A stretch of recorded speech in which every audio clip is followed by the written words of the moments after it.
ఈరోజు నా కళ్ళల్లోంచి ఇన్ని నీళ్ళొస్తాయని ఎక్స్‌పెక్ట్ చేయలేదు. Welcome to another mini vlog. అసలెలా ఉన్నారు కామెంట్ సెక్షన్‌లో కామెంట్ చేయండి వీడియో చూస్తున్న వాళ్ళు. నేనైతే పర్వాలేదు ఓకేగా ఉన్నా అనమాట. బావున్నాను అని పేరుకే చెప్తాం గానీ, మనలో ఉన్న కష్టాలు ఎవరికి తెలుస్తాయి చెప్పండి? మన మనసులో ఉన్న కష్టాలు ప్రతి ఒక్కరికి ఉంటాయి కదా! నాకనే కాదు, ఈ వీడియో చూస్తున్న వాళ్ళకి మీకు కూడా ఏదో ఒక సమస్య ఉంటూనే ఉంటుంది కదా! ఏదో పేరుకి బావున్నాం, ఫైన్ అని రిప్లై ఇస్తాం అంతే గానీ, నాకు తెలిసి కష్టం లేని వాళ్ళు ఎవ్వరూ లేరు. నాకు తెలిసి ఆల్మోస్ట్ అందరికీ ఏదో ఒక ప్రాబ్లమ్స్ వస్తూనే ఉంటాయన్నమాట. సో, ఈరోజు నా ప్రాబ్లమ్ ఏంటి అంటే, మా బుడ్డగాడికి ఏమైందంటే ఫుల్ రొంప చేసిందనమాట. అండ్ కొంచెం లైట్‌గా నిన్న నుంచి లైట్‌గా ఫీవర్ వస్తుంది. సో, వాడికి నేను టానిక్ వేస్తున్నాను. సో, టానిక్ వేసినప్పుడు తగ్గుతుంది. మళ్ళీ నెక్స్ట్ డే కూడా కొంచెం వెచ్చగా ఉంటే మళ్ళీ టానిక్ వేస్తుంటే తగ్గుతుందనమాట. దానికి మెయిన్ రీజన్ ఏంటి అంటే రొంప చేసిందనమాట. ఈ రొంప చేయడం వల్ల బాడీ అనేది కొంచెం కాలుతుంది. లో ఫీవర్‌లా అనిపిస్తుందనమాట. సో, నైట్ ఏమైందంటే నాకసలు నిద్ర లేదు.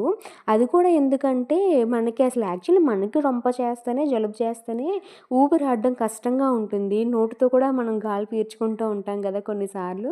సో, అలాగే సేమ్ నా కొడుకుకి కూడా అదే ప్రాబ్లమ్ అనమాట. రొంప చేస్తుంది కాబట్టి నైట్ పడుకునేటప్పుడు వాడికి బ్రీతింగ్ తీసుకోవడం కొంచెం ప్రాబ్లమ్‌గా ఉందనమాట. నోటితో గాలి పీల్చుకుంటున్నాడు. నేనేం చేశా అంటే అసల రొంప చేసింది కదా! వీడికసలు గాలి పీల్చుకుంటాడో లేదో అని చెప్పి ప్రాబ్లమ్ ఏమో అవుద్దని చెప్పి చాలా సేపు నేను ఆల్మోస్ట్ ఒక 12:00, 12:30 వరకు అయితే నేను పడుకోకుండా అలా అబ్జర్వేషన్ చేసుకుంటా ఉన్నాననమాట. సో, ఆ తర్వాత నాకు కన్ఫర్మ్ అయింది ఏంటి అంటే అవును, వీడికి సరిగ్గా గాలి పీల్చుకోవడానికి బ్రీతింగ్ అనేది ఇబ్బందవుతుంది అని చెప్పి నా దగ్గర ముందు ఆల్రెడీ నేను హాస్పిటల్‌లో తీసుకున్నాననమాట. ఇలాంటి ప్రాబ్లమ్ ఎప్పుడో వచ్చి పడుద్ది. సో, ముందు సెక్యూర్‌గా అడ్వాన్స్‌గా తీసుకొని ఉంచుకోవడం బెస్ట్ అని చెప్పి తీసుకొనైతే ఉంచుకున్నాననమాట. సో, డ్రాపర్స్ ఉంటాయి కదా! ఆ డ్రాప్స్ అయితే నేను వేశా అనమాట. సో, ఆ తర్వాత డ్రాప్స్ ఏసిన 5-10 మినిట్స్ లోపే మంచిగా రిలీఫ్ అయిందనమాట వాడికైతే. తర్వాత పడుకోవడం అనేది జరిగిందనమాట.